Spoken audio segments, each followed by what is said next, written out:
নির্বাচনী প্রচার অভিযানের প্রায় শেষের দিকে আমরা পৌঁছচ্ছি। আমাদের কিছু কথা আপনাদের সামনে তুলে ধরবার চেষ্টা করব। যদিও এই কথা ঠিক যে আজকে আমাদের কথা আমরা যা বলবো মানুষ তার চাইতে অনেক এগিয়ে আছে। সোশ্যাল মিডিয়ার যুগে, ইলেকট্রনিক্স মিডিয়ার যুগে মানুষ অনেক বেশি অ্যাডভান্স। ফলে আমাদের কথা শুনে মানুষ সিদ্ধান্ত নেবেন এটা হতে পারে না। আর আমরা সে কথা মনে করি না, আমাদের ওই ধৃষ্টতা আমাদের নেই। মানুষ নিশ্চয়ই তার গণতান্ত্রিক অধিকার কিভাবে প্রয়োগ করবেন সেটা তার যার যার ব্যক্তিগত ব্যাপার। দেশ, কাল, রাজনীতি, দুনিয়া এই সমস্ত কিছু বিচার বিবেচনা করেই মানুষ নিশ্চয়ই তার ভোটাধিকার প্রয়োগ করবেন। মানুষের প্রতি সেই বিশ্বাস, সেই আস্থা তা রেখেই আপনাদের চিন্তা চেতনার সঙ্গে কিছু সহযোগিতা করবার জন্য কিছু কথা আপনাদের স্মৃতিতে আমরা তুলে ধরতে চাই। সেই জন্যই আমাদের এই সভা। আমার আগে ছাত্রনেতা কমরেড সপ্তর্ষি তার বক্তব্য বলেছেন। আমাদের এরিয়া কমিটির সম্পাদক কমরেড কল্লোল দাস এখানে উপস্থিত আছেন। তারপরে সুবক্তা কমরেড স্বপনধর আসবেন। ফলে আমি দীর্ঘায়িত করব না। আমি দু একটি কথা শুধু আপনাদের উল্লেখ করতে চাই। সেটা হচ্ছে যে গত 10 বৎসর ধরে ভারতবর্ষে যে শাসন ক্ষমতায় রয়েছে বিজেপির সরকার, যিনি নাকি ভারতবর্ষের প্রধানমন্ত্রী এখন বিশ্বগুরু হিসেবে নিজেকে প্রতিষ্ঠিত করবার চেষ্টা করছেন।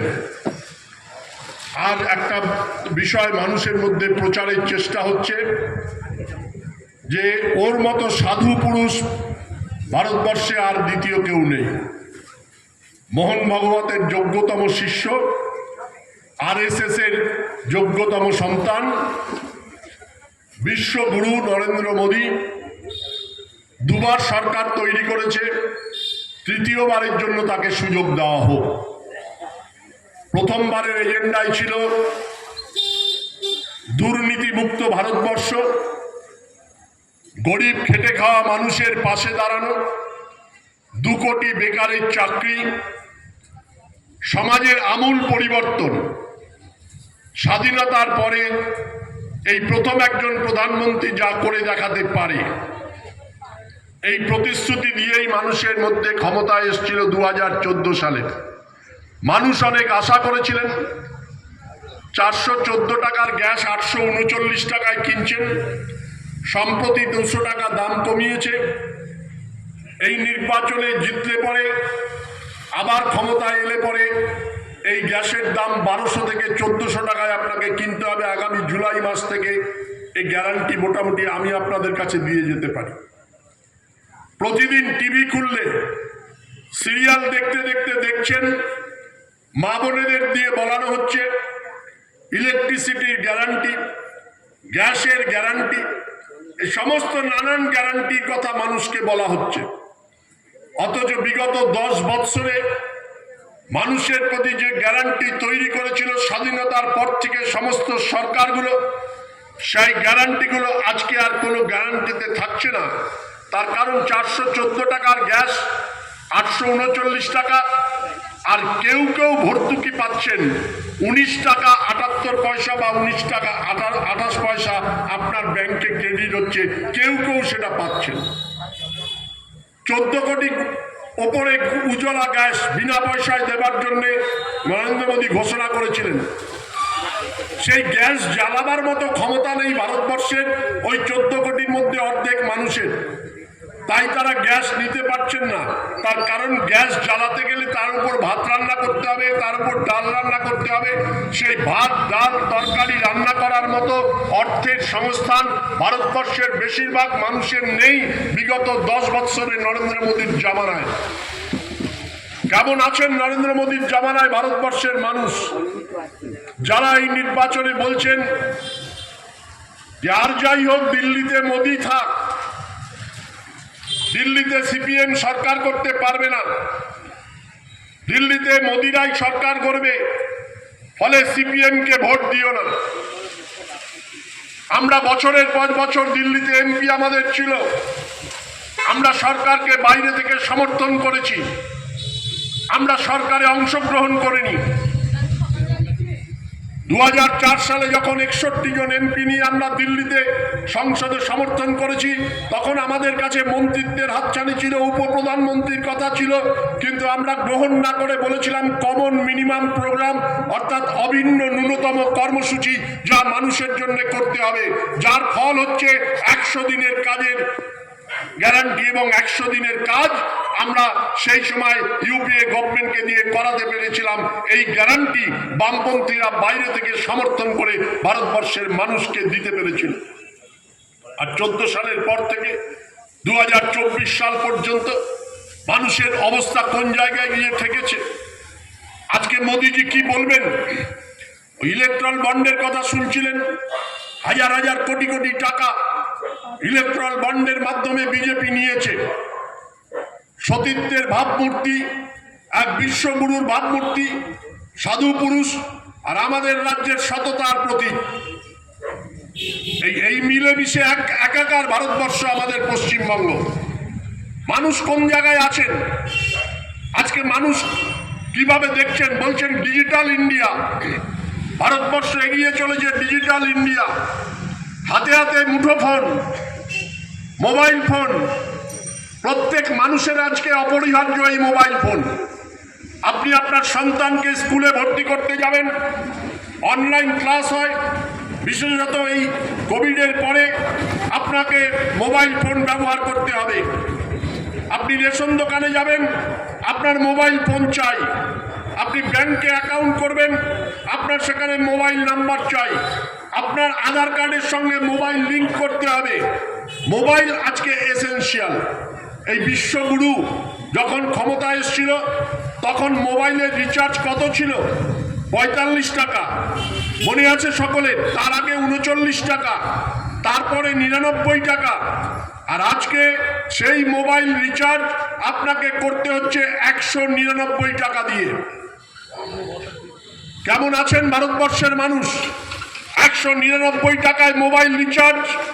আপনি কেবল টিভি দেখেন বাড়িতে, আপনি কেবলের সংযোগ নিয়েছেন, আপনাকে 150 থেকে 200 টাকার মধ্যে কেবলের খরচা হতো, 150 টাকার মধ্যে। আজকে আপনাকে 250 টাকার ওপরে কেবলের টাকা পেমেন্ট করতে হচ্ছে, তবে আপনি কেবল টিভি দেখতে পাচ্ছেন। আগে আপনি মোবাইল রিচার্জ করলে 30 দিন চলতো, কেবল রিচার্জ করলে 30 দিন চলতো। আজকে আপনি মোবাইল রিচার্জ করলে মাস কমে এসে 28 দিন হয়েছে, কেবল রিচার্জ করলে তা 28 দিন চলে। মাসের দিনের সংখ্যা কমিয়ে আনা হয়েছে। আর এসব সবই হয়েছে বিশ্বগুরুর জন্য। এই বিশ্বগুরু ইলেকট্রাল বন্ডে ভারতীয় এয়ারটেলের কাছ থেকে টাকা নিয়েছে, ভোডাফোনের কাছ থেকে টাকা নিয়েছে, আইডিয়ার কাছ থেকে টাকা নিয়েছে। সেই টাকা নেওয়ার ফল আজকে মোবাইলের প্রোভাইডাররা তারা মোবাইলের খরচ এইভাবে বাড়িয়েছে। এবং আপনি নিশ্চিন্ত থাকুন, এই সরকার ক্ষমতায় আসলে আগামী জুলাই মাসে আপনাকে মোবাইলের খরচ আরো 30 থেকে 33% বেশি আপনাকে দিতে হবে। আজকে 33% ট্যাক্স আছে, তখন 39%-এর ওপর ট্যাক্স আপনাকে দিতে হবে।